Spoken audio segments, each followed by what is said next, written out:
Hi, I'm Jamie Carragher, and you are listening to Across the Park podcast.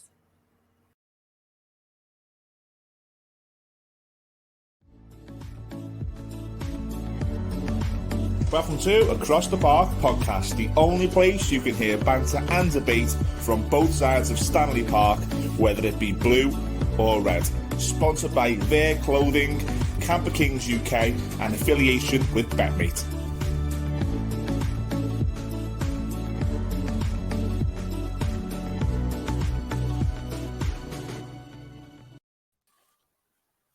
Hello everyone, welcome to Across the Park podcast, episode 31 of the 2021-2022 season.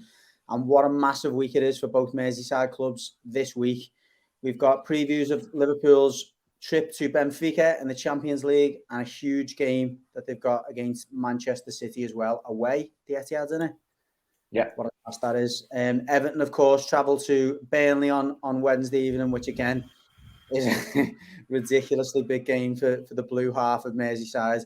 And we'll also be looking at Everton's home game against Manchester United on Saturday morning. I mean, what a week for Merseyside in general. The Grand National this weekend as well. What an unbelievable week of sport. We'll be looking back at the two games this weekend. Liverpool's victory at home to Watford and Everton's bitterly disappointing victory away at West Ham. Just a quick mention to our sponsors before we get started. Our long-term sponsors, Camper Kings. Again, huge selection of camper vans over there. That'll be an interesting holiday, going holiday in a Camper King. And a massive selection of camper vans. So if you're looking to get away on a staycation over Easter, maybe, then quote Across the Park to get yourself free insurance and a bottle of bubbly. And again, massive thank you to BetMate as well. Check them out via the App Store or via the Google Play. Again, like a fantasy football game you can play with your mates. We need to get our game uploaded on there. It's on us that. So we need to create our new game on there. So sorry for those who were jumping on the BetMate app last week trying to get our game. We'll get it set up for this week. So without further ado, we're going to go over to the red half first. Again, I built it up for you, lads. Massive week of football. On European and domestic fronts. What are your feelings coming into the big week, and do you think you're ready to tackle it?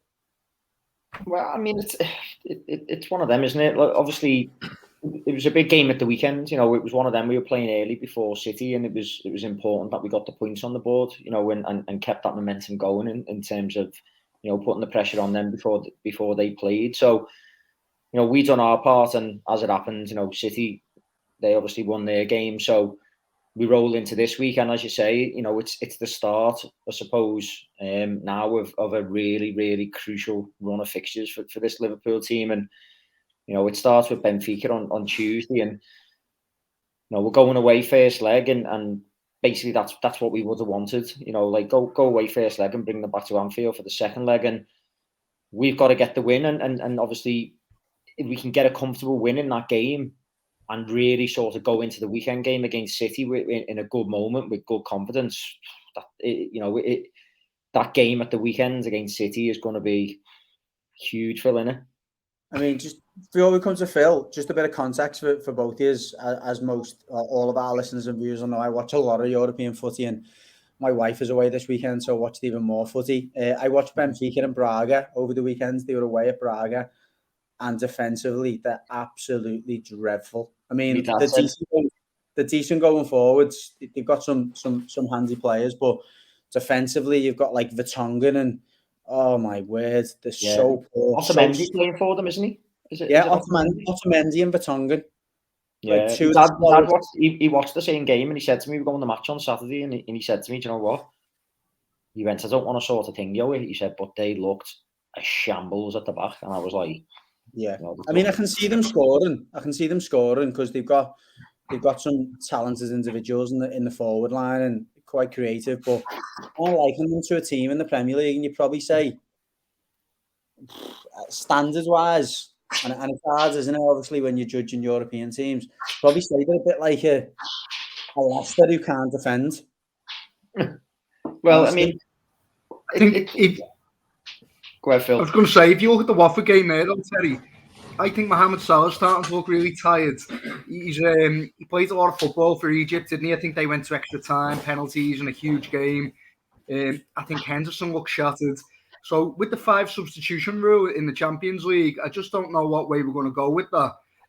As you say, if we can blow them out the park and we can rest players in the second leg before the FA Cup final, semi-final, then that might be the way that we go. But that's something to think about, isn't it? I mean, you've got a choice between resting the likes of Salah, who looks shattered, and Henderson, who looks shattered to me, or wrapping up, Thiago, who's sort of Weetabix, isn't he? I think he's going to be crucial in these games, in this run-in. That's why we rested Fabinho the other day, because he's always crucial in the Man City games as well. So Klopp's just got to find that balance, and we've got to navigate our way through. But they're going to be big games, and you can't play your best 11 in all 4 of them. So it's just navigating your way through that, isn't it? Yeah, and I think, definitely Salah probably is feeling it a little bit. He hasn't really looked as sharp as he was looking since the African nations, really. And I think he's played extra time like 4 or 5 times now, probably since the turn of the year in international games. So, it's bound to be demanding on him. He plays a lot of football for Liverpool. We did take him off there, though. We got him off and made the change. And, I think that there might be like the chance that he does get rested. But what's really pleasing is we've got, that real... I think there was a seen it today. At the moment, I don't think we've got any injuries to any senior players, touch wood. So it's a fully fit squad for the first time in a long time. And literally that's everyone. I don't think there's anyone. So it's nice that we look at the front line and, if we did drop Salah, you've still got Mane, Diaz, Jota, which you would expect, to do the business. Firmino, I didn't think he had the best game at the weekend, but my dad thought he had a really good game. And so there's options there, isn't there? And it may well be that Firmino was playing like a midfielder at times. I thought working dead hard, and we've seen Klopp like to use that work rate against City, haven't we, in the past and stuff? But as you say, the options are there, and that's what's great, really. Phil, I cannot believe you just said that you can't play the same team in these 4 games. If any team can, it's you guys on the Klopp juice and the inhalers. Every Christmas period, I've never seen a team play the same team back to back. I wouldn't be surprised. Is my point. I wouldn't be surprised to see the same team. I think there has been a little bit. We have been managing the workload on the team, and even the way they're playing. I think I said that on the instant match with Jim on the weekend. I've been saying it for a while. It doesn't look like a team that's dead fluid. In the way that we're approaching games and we're playing our football. We're getting the results we need to get, but there probably is an element of game management in that. These players know what's coming up, and it's almost like don't push too hard, sort of thing unnecessarily. I think there is probably an element of that in the back of their minds, but I do think that now that Watford fixture's out the way, and pretty much every fixture now for the rest of April should really theoretically be like a cup final for this Liverpool team, and approach them in that way. I think we might start to see them unleash a little bit. I agree. I think we have been sort of playing within ourselves. We didn't get out of second gear at the weekend there, but do you know part of that though? And I think this speaks to the coaching staff. Liverpool are always better when they get time on the training ground.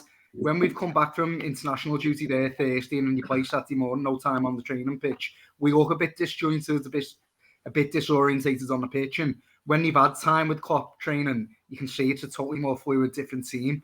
So I think there's an element of us holding back, but there's an element of that as well over the last couple of weeks. The early kickoff on a Saturday, it's notorious for being like a one, where the fan base isn't quite as up for it. You know what I mean? Everyone's just practically just got out of bed and gone straight to the game. So no one's really in that sort of mindset to, and Klopp, he came out, didn't he, and asked for the crowd to turn up and said, we need you there. And they were, so I think it's just one of them. The Watford game, I think we knew it was going to be a tough one. We highlighted on the podcast last week, me, Judgy and Pricey, we were talking about it, and we said Hodgson's going to have had 2 weeks to have worked with his team to do all he can to frustrate us, given that most of their sides haven't gone away on international duty and stuff. So it was always going to be one of them games, against the relegation battler who's basically fighting for their lives. And they look very organised and very disciplined. And, I don't think anyone was expecting, well, I certainly wasn't expecting us to go and blow them away. But I am sort of looking at it now, and I think, like, going into this game on Tuesday, against Benfica. I think we will see some rotation, and we see it a little bit in the midfield, as you say. Henderson did look tired, and Jones came in. That basically meant there wasn't as much, need for to play a Fabinho or whatever. So, but he's ended up coming on. So I think there will be more rotation in that midfield in this game. I'll tell you what. That we'll get a Thiago, Henderson, and Fabinho midfield out against City. Yeah, I tell you what does excite me, Terry. You could imagine that some players would feel the pressure of what's upon us, but I've heard Thiago talking about it a couple of times, and he said, "I'm so excited." He said he's been telling his friends and family this is the most exciting month of football he will have ever played, barring maybe a World Cup when you're in the later stages and that. But that's the attitude you want, like a top performer. That's how they're looking at this: opportunity, excitement, a chance to play for all the marbles, a chance to show myself against the best. Not saying, "Oh God, I'm a bit worried about this." Everything could be pulled away from us at the last hurdle type of thing. But it's good mentality again, isn't it? Yeah, and it is. And this Liverpool team, I think that in the past there was a bit of a bit of naivety and a bit of nerves around, getting getting over the line in the league and getting that monkey off our back. There was such a long way for it and stuff, and obviously we had a Champions League final disappointment before we went on to win it there under Klopp. So I think this Liverpool team have been guilty a little bit in the past of, not being awed by the occasion, but just not quite having enough winners in there. But now, they've got trophies against the name. They've won big.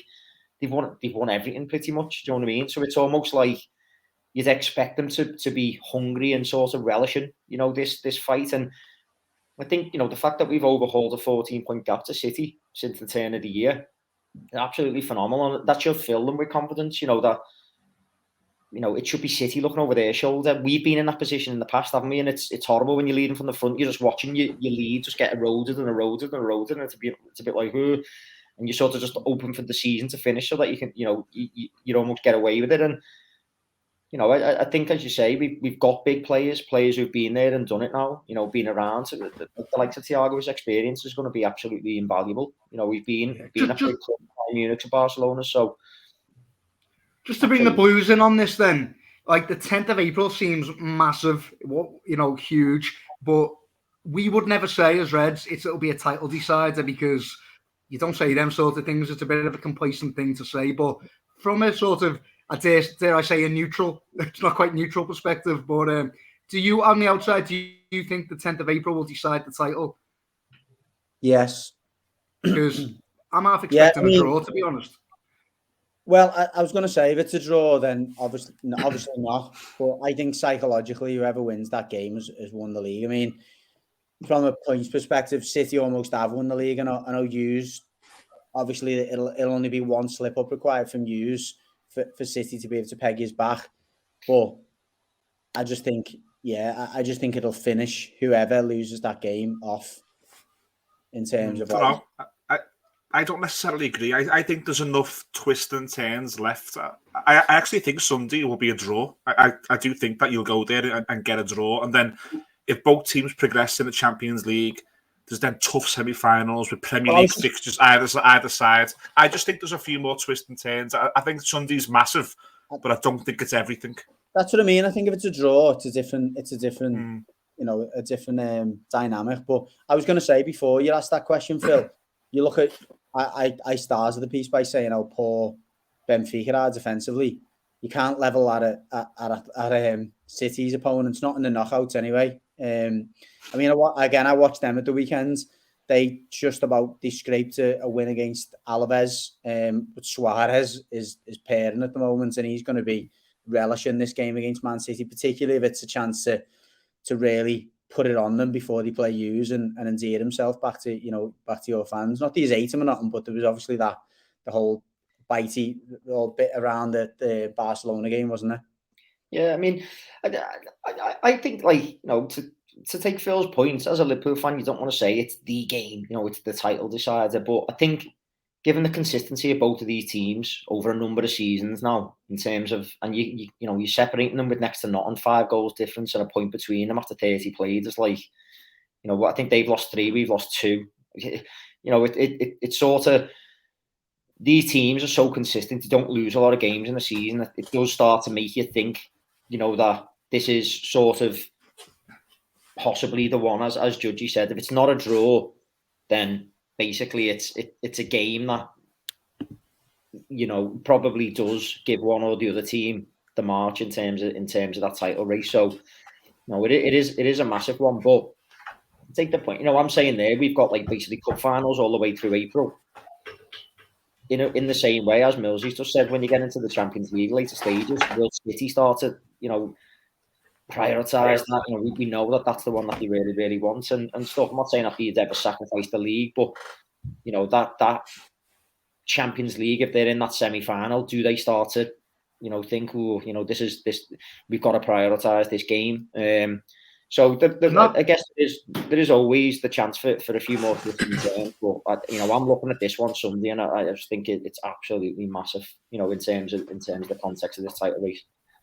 I don't want to jinx it, Terry, but something you mentioned to me when we were texting earlier was, if you look historically or in recent history at both sides, Liverpool seem to be the side that cope best under like extreme pressure on the bigger moments, whereas City have shown in the Champions League that you haven't really been up to them moments. So hopefully, you know, I'm thinking that's going to play a factor in this running.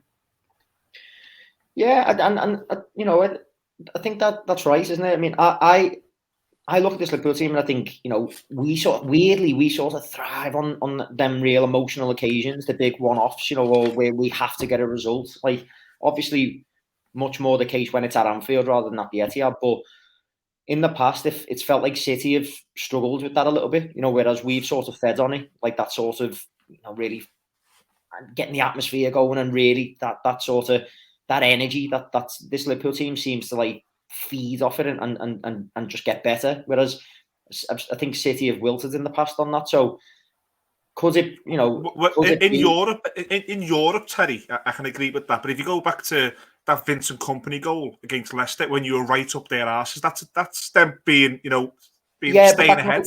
But they weren't playing us. That's what I mean. When they've played us in big one-off games, whether it be Champions League, you know, in Champions League sort of knockout stages or whatever, it's like they've sort of, I felt like they've struggled and they've sort of compromised the way they play against this Jurgen Klopp team and stuff like that. It's like we're almost a little bit of like their sort of kryptonite in a weird way, you know. When what about 2000? Was it 2018 when they played at the Etihad? But they beat you? Was it 3-1? No, when it was 2-1. Yeah, that was in the title race, wasn't it? And it was one of them. That was one of them games, wasn't it? Where it was like it was. I don't quite think it was as sort of much on the line as this, you know, in terms of how close, in terms of being close to the end, towards the end of the season, and I know us haven't closed that gap, you know, to them. It was almost the other way around, weren't it? They were the team that had sort of like didn't you? I think so they had that sort of momentum and they had that sort of, you know, bit between the teeth, and you know, it was a close game, wasn't it? If we remember back, I mean, only for what was it, 2 millimeters of a ball not crossing the line or something. It was a different game. Do you know what I mean? And they were rocking at the end, you know, after we brought Fabinho in on that match, and it changed the game. I think he came on after 50 minutes, and literally they were clinging for the last 10-15. So besides that one, you know, I when I think about the Champions League games when we absolutely smashed them at Anfield and stuff, and they were just shell shocked, you know, like they were like, what's happened here? So it will be interesting to see what their mindset is, because I feel like it's a bit role reversed. We're going to their place, but we're the team that's closed a 14-point gap to them, and that's got to be playing on their minds. I think, you know, we're playing with that pressure. Sorry, Terry, I was going to say just to you and Phil, in my opinion, I think you've got to win there, because it's all good saying the bigger picture will take a draw, and there's lots of twists and turns, which I've just admitted to. But if you go ahead of them on Sunday, the whole dynamic changes. I think Liverpool have to win Sunday. Would you agree with that? I'm not sure. Obviously, I want us to win, but I'm not really sure if I do agree with that, as we've just said. Actually, I actually think it's a really tricky one for both teams, in the sense that if either of them lose, it's a disaster. But a draw isn't the end of the world. You know what I mean? I that's why I agree with Phil. And I don't know if Terry said the same. That I think a draw is likely for them reasons. Losing the game would be an absolute disaster for both teams. Yeah. No, I agree. I think there's enough games still coming, you know, that we both got to play, that I don't think it's mortal to us. Like we won't have any chance to win the league if we don't win that game against City. You know, I don't. I think a point is, but obviously I want us to win it. I just don't. I'm not necessarily going to say if we don't win it, that's it for us. You know, a draw is not good enough. I think a draw would be, you know, it would be interesting because then you're pushing into that latter stage of the Champions League and you're starting to make concessions as to which is the more important games and things and rotating squads and stuff, aren't you? So, yeah, we'll see. But yeah, absolutely huge game and exciting as well. Well, it's not the only huge set of games coming this week, is it, Mills? I mean, yesterday, a bit, as I said at the start, bitterly disappointing, and I think those words are very apt. It was bitterly disappointing. Bitterness towards Michael Keane, towards Iwobi for kind of throwing it away at different occasions. And to be fair, I mean, we'll touch on the manager in a bit.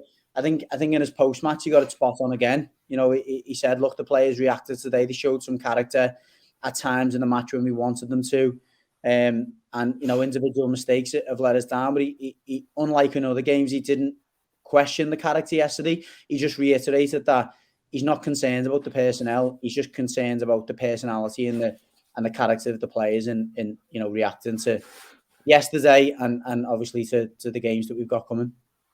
But we've known that for years, haven't we? He's just finding this out. He's guilty, Lampard, of being someone who's not watched Everton week after week and looks on paper and says, that team's too good to go down. Until you get close up to that team and see what we've seen for a number of years now, the character is awful.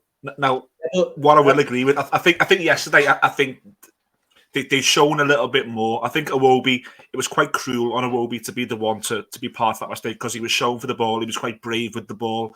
He was trying to make things happen for us, I think, personally.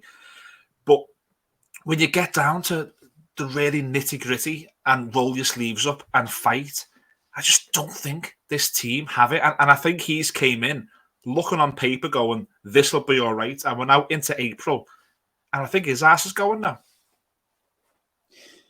Yeah, I mean, you can hardly blame him, can you? His job's on the line, his career's on the line as well. If he'd have, and if what you're saying is true, which I can't necessarily disagree with to a certain extent, of him maybe not knowing these Everton players as intimately as we do. I mean, who does? Do you know what I mean? It's hard to, and the other dynamic, and the other thing I was going to argue with then as well, what choices he had. You can't, I mean, from the get-go, there's very few decisions he's made in the way of selection that you would necessarily disagree with. There's been the odd game where you go, maybe should have picked him over him, but what choices he had, he couldn't have just ripped the whole team apart and go, let's play all the kids, because he's had to try and roll the dice with seeing what the players can produce and hope that he gets a reaction from them. And in fairness, in the first couple of games, because they were home mainly, he got that, didn't he?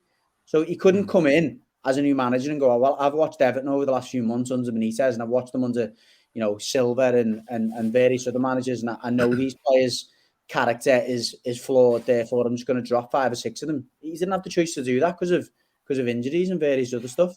Can I just ask, why was Anthony Gordon benched? Because I think he's been your best player for the last couple of weeks. We talked about it last week, didn't we? And it's like it was a tactical thing, wasn't it? So like he had to play with Charlison and Calvert-Lewin up front. Like we had to go with 2 forwards. I mean, me and Pricey last week were saying you've got to go with Calvert-Lewin and with Charlison up front against this West Ham team, because the way they play is such that they want you to have loads of possession of the ball to try and win it off you and counter, which is what happens on that second goal. They were literally waiting for a bad touch and he preyed on it. Therefore, we needed to have that option to go from back to front quickly, get the ball in their half of the pitch and put pressure on. And when we done that, we caused them problems with Anthony Gordon. So you've then got a choice of whether you play Damari Gray, Iwobi, Anthony Gordon. Now, if you play Anthony Gordon, you've got to play him up there as one of the 3. Now, one thing that Damari Gray's got over Anthony Gordon, he's got a lot more pace. So if you are looking from going from back to front and you're playing a 4-3-3, which that's what it was yesterday. At times it was like a 4-1-4-1. It was like a proper weird 4-3-3. It was a 4-3-3 because Iwobi played in front of the 2. So you had Decore and Holgate playing, if you like, in front of the back 4, and Iwobi has a bit more freedom in front of them too. And then you had the front 3 ahead of them. But even if you play a 4-1-4-1, Gordon playing in a wide midfield position is still. Look, I don't think there was an issue there, to be honest. I think that's a factor. If we'd have been struggling for incisiveness and maybe we didn't have a sniff in there after the pitch, then you go, yeah, maybe we needed a Gordon to play in between the lines. But I don't know about you, Mills. You think, like you said before, Iwobi did do that quite well. He did get in between the lines and great, and that okay. And Richarlison and Calvert-Lewin, up front caused them more of a problem, I think, than maybe one of them not playing would have done. Well, yeah, Richarlison should have scored in the first half, shouldn't he? He had that chance where, for some reason, he had the outside of his left foot when it would have been easier to put your side foot or your right foot right through it. But yeah, look, I don't think Everton played badly yesterday, but it's just frustrating to come back on this show and we're just as much in the shit as we were before the West Ham game, and I don't think we're in a position as well. I'm not certainly as a fan to take too many positives out of it until points start going on this board. Every week, I'm looking at Watford and Burnley scores. I'm sitting there terrified watching the Bet365 app to see how Burnley are getting on. I can't keep living like this. And you go to Sunday and you're watching Everton, and fair enough, the manager was quite brave. You can say that. He played two strikers in a 4-3-3. He tried to get something out that game. It wasn't a game that he surrendered. It wasn't a game he even tried to draw. He tried to go and win the game, and I can respect that. He's done that at Tottenham. He tried to go and score the first goal at Tottenham. Didn't quite work out. There was a really good game plan against Manchester City where we should have took something from that game. So hopefully when we're safe and we'll get together in the summer and do a show, there'll be a few positives to look back and build on. But at the minute, I'm one of those fans, rightly or wrongly, I'm worried sick. I can't come on and break down tactics. I can't come on and break down individual performances. I just want to get into Burnley and take 3 points home. That's all this football club needs. We don't need... This sounds mad. This is not the time to build. It's the time just to get points on the board, no matter how you do it. Yeah, and I agree with that. And you know what? Tactics aside, going into the game, I say tactics aside, but I'm going to slightly refer to it. I would have been completely on board with, and I was even leading up to it, with us sitting behind the ball, two banks of 4 or 5 or whatever, and literally one man up and sitting in there soaking it up. But I say that, but you look at our centre-backs and there's no way that they could do that against West Ham. You could do it against the City because City would pass around you and they wouldn't put balls into the box and whatever, but you look at how fragile them two are or whoever's playing in that position and how powerful West Ham are. It would have been playing into their hands. So I agree with you, and in the sense that, no points is a failure, however way you put it. And I don't think the manager was saying it wasn't. But like you say, and even going into that game, unless we won that game, and even if we drew it, it is all about Wednesday now. And it was always massive. And Michael Keane, let's talk about him briefly, because obviously there's the sending off yesterday, but there's also the knock-on effect now. Several players banned, well, certainly himself and Alan, who going into. I'm more good about Alan not being there. Potentially now we're looking at 4 centre mids out injured at once. Two of those centre mids are useless at the best of times, but 2 of them are useful to us, or would have been useful yesterday, and certainly would have been on Wednesday. We're not sure on the news on Donny van der Beek. We know Alan obviously isn't available.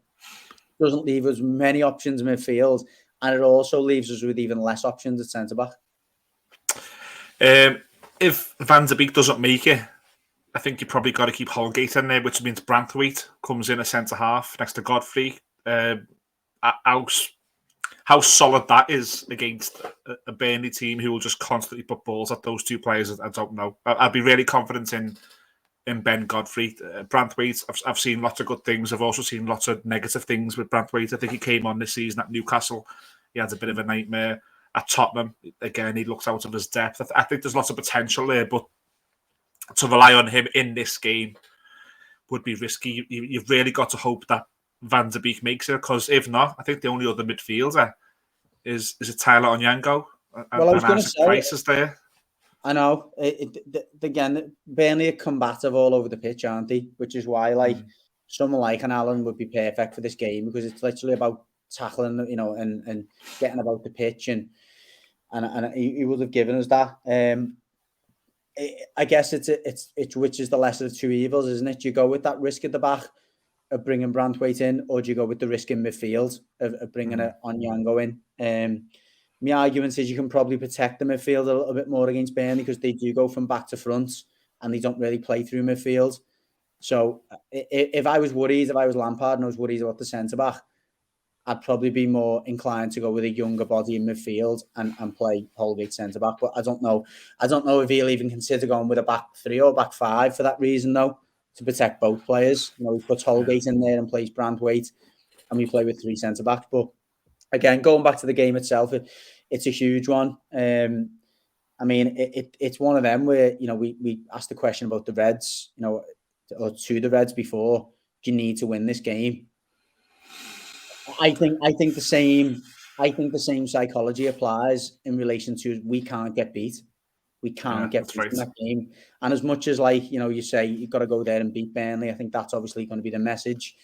But we, under no circumstances, can't get beat by Burnley. If this Everton team get leaped, and they won't get leaped on Wednesday if we lose, because it just can't happen. If this Everton team get leaped, we are done. There's not enough character and there's not enough games left to play that team can win. So, based on that, to come away on Wednesday and not get beat in the bigger picture, I'm hoping would see us okay. There's just something in me that thinks that we need a bit more than that, and I personally do think we need to win that game. I don't know about you. Yeah, I agree with you. You look at the games on paper and you do that as fans, and the pundits have done it enough anyway. The games that we can win, you know, realistically, and the games that we probably best tossing off, including the game at Anfield. And not Anfield. Yeah, Anfield, of course. Yeah, including the game into Liverpool. That's just a write-off as far as I'm concerned. And that's not just saying that for the show. I'll be saying it in the lead up to the show and predicting it as well.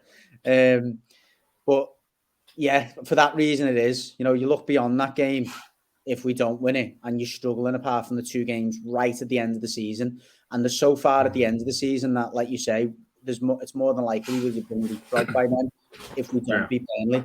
And the other side of that coin is, if Burnley beat you and they feel like they're getting some momentum, if you look at the fixtures that they've got, there's a lot of winnable games there for them. And if they've got the confidence going into them games, it's even worse, isn't it? That's the other side of it. That's the point. That was the point. Is like, if they beat us, they won't leapfrog us yet, but they will leapfrog us over the next few weeks. And then that gap will only get bigger and bigger based on their fixtures versus ours. So we've got to win it psychologically to create that gap, but also to give ourselves a buffer to take those defeats or wins for Burnley when they come. What about? So, do you know, in a weird way, Judge, do you think this is a harder game than Saturday? I know we're going to talk more about Man United at home on Saturday, but 100%. I think the players will relish that game and the fans will on Saturday. You know, we've got, again, and I know he's not the be all end all. We'll have Alan back in there. We'll probably have again an even fitter Dominic Calvert-Lewin, which every game for him to a certain extent is a game closer to being fully fit. United look really poor and the ropey as well, you know, at the back. I think, you know, it won't be a game that the players or the manager will say that's a guaranteed 3 points, but I think it's a really easy free hit, if you know what I mean. I don't think they come much better as a free hit than this Man United team at home. No, I agree. I asked that question because I think the same. I was looking at Burnley and I go with what you're saying. I think in the bigger picture, the draw on Wednesday would probably be okay. But Saturday, I think if we can turn up as always, it's always on us. Like we said on Instant Match Reaction, for some reason, the fate of this football club is in our hands. It shows how spineless those players are. But we've shown that together we can somehow get over the line. And I don't think United are blessed with character. I don't think there's a lot of players on that pitch who are full of confidence. I don't think Paul Pogba cares. I don't think Harry Maguire is a very good footballer. I think the goalkeeper can be Gora. They seem to be struggling to score goals. Fred scored a goal on Saturday night for them because no one else could. If betmates want to give me a free bet, I'd probably say Everton are more likely to win on Saturday than they are on Wednesday. Well, betmate don't offer markets on the games, but you can probably pick more Everton players in your team if you want to try and earn that way. What yeah, about? no, Can I just ask, Watford? Are you not worried at all about Watford? Are they gone in your eyes? they're not gone, but you know, we've still got to play them. We've got to go there as well, haven't we? We've still got to go there. Yeah. I thought they looked all right as well against us. They looked like played some good stuff. You know, like look very organised, and they're running. Do you know what? If fucking depends if Josh King's fit. He came on. If he's fit, we're done. He came on at the weekend. We're That's done, ironic, isn't it?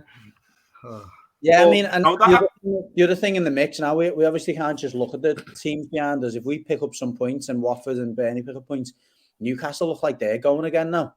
They look like they were dreadful yesterday against. I mean, we're I think 4 points behind Newcastle with 2 games in hand. They're getting sucked right back into there as well. Leeds aren't a million miles off. Please, so if there's a God, we leap them. Everyone leaps them. If there's a God, I'd love to see. I would absolutely love to see them get dragged back into it. Or like the game in hand thing, though. Obviously, you've got to win them, haven't you? Who's your game in hands against? Leicester and Palace, is it? Yeah. So and the Crystal Palace game has just been rearranged to the second to last game of the season on a Thursday night. So we've now got Brentford on Saturday and Palace on Thursday at home, then Arsenal away. So that week could be defining. It could either see us go into the abyss or just pull right away and have a safe weekend away at Arsenal. Might already be in the if we go to Arsenal and need something when they're still. Well, I was going to say, what doesn't help as well is obviously Tottenham now not just breathing down the necks, but actually taking over them every now and again. I know there's a few games in hand there as well, but we wanted Arsenal to be away and playing the kids on flip flops on, but that doesn't look like it's happened. Listen, we'll go around the houses anyway for predictions. We'll start with the Reds. Benfica Tuesday night away. Teddy. Liverpool 3-0. Yeah, we've spanked Portuguese opposition before in this round, and I think we'll do it again. I'm going to say 4-0. Not talking about your horrible men. Still talking about his European tour there. This is not just this. And you like City then? Well, what are the Blues thinking about Wednesday first? Okay.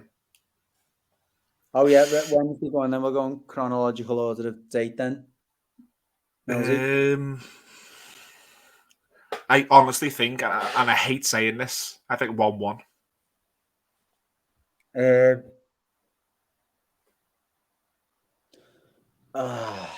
think there's a lot on the line. I'm going to go 3-2 to Everton. I think there's going to be goals in it. I think it's going to be one of them where there'll be an early goal and it'll just open the floodgates end to end. It'll be painful to watch that. It will be, yeah. But I'll pick it up in the taxi, Millsy, about 9:45. Last minute on Yango, half volley. Town, Pop Wales. Yeah. Okay, so over to us then, Mills, again. So United on Saturday morning or Saturday early afternoon. Yeah, I mean, this may come back to haunt me, but I do think that is the game that we could probably get the 3 points out more than Wednesday. I think Everton will win that game 2-1. I'm going to go with 1-1 on that one, so I'm going to do the opposite. I think we could beat them, but I don't think it'll be. If we win on Wednesday, I don't think it'll be maybe as lively a game. It might be a bit tighter with the manager and players are thinking a point will do. So 1-1. Terry, Phil, Sunday. Do you want to go first, Phil? Or? Yeah, I've already said. I think what you're looking at is two great defences, and neither team can afford to lose. So I'm going to say like 0-0 or 1-1. Well, what are you saying then? Okay, 1-1 then. 1-1. I'm going to say Liverpool 2-0. Nice. I reckon I've got a feeling we'll get a first goal. Yeah, clean sheet against City at the Etihad. Yeah, I fancy us, 2-0. Fair enough. Okay, well, yeah, please give us your predictions, listeners, if you want to. It's Across the Park PC on Instagram or Twitter, or it's acrosstheparkpodcast.co.uk. If you click on the chat function, you can send us a message on there. We did get a message from our usual fan, Nick Morris, in relation to the Everton game. Nick, we have touched on Frank's position before, or, his tactics on the last show. Nick was basically pointing out that he feels that Benitez's Everton were stronger somewhat than what he's seeing at the moment from Lampard. Again, a Millsy shake of the head from Millsy, but we'll touch on that next week, because if we don't come out of these next 2 games with points, then we'll be on your ship. Yeah, we'll be on your ship. But yeah, thanks for the question. We do appreciate it. We had another question on Instagram from Mike Holt. I think we'll save this one as well, because it's thoughts on the FA decision to keep the semi-final at Wembley, but probably for next week, isn't it? So we'll save that one. Yeah, another one as well that we were expecting that way. We did touch on it. Well, heavily touched on it last week. But no, thanks for the questions as always. When it relates directly to what we're going to cover, we'll jump on it. Nick, if we'd have got into that one this week, it would have been an extremely long episode. But no, thanks everyone for listening. As you've probably seen on the bar, if you're watching on YouTube, we'll be releasing the results of our of this last month, the March draw for the Robbie Fowler signed shirt on Wednesday on social media. So we'll do a little bit of a roulette on our subscribers for YouTube, pick out the winner, and then the winner will be sent that shirt. So we'll have to get in touch with that person as well. For this month, we have got a signed Paul Gascoigne England shirt. So I'm just trying to scroll through to get my picture on here. There we go. So you can see, if you're on YouTube, you'll be able to see that there. As you can see, it's got a certificate of authenticity. Paul Gascoigne signing it himself. So it's from, I want to say Italian 90, I believe. That'd be right. Probably was. Number 19. It would be his shirt, I think, from Italian 90. Or someone will correct me, I'm sure, if I'm wrong. If it was the semi-final, it'd be worth an absolute fortune. I'll tell you what, Judgy, what are you doing putting that on there? Get the fuck off. I'm sure it's not the only one. I'm sure. In fact, I'm going to put the neck on the line and say it's not the actual original, but it's an England shirt with number 19 and Paul Gascoigne signed it. So that's definitely enough to convince people to subscribe to our channel and to spread the word if you want to have a chance yourself. Okay, so thanks a lot for listening this week. Really appreciate it. Hopefully, from the blue side, we'll be recording next week, knowing that we're one step towards safety. And from the red side, they'll be hoping they're one step closer to the title. But we'll catch you all next week anyway. Cheers for listening.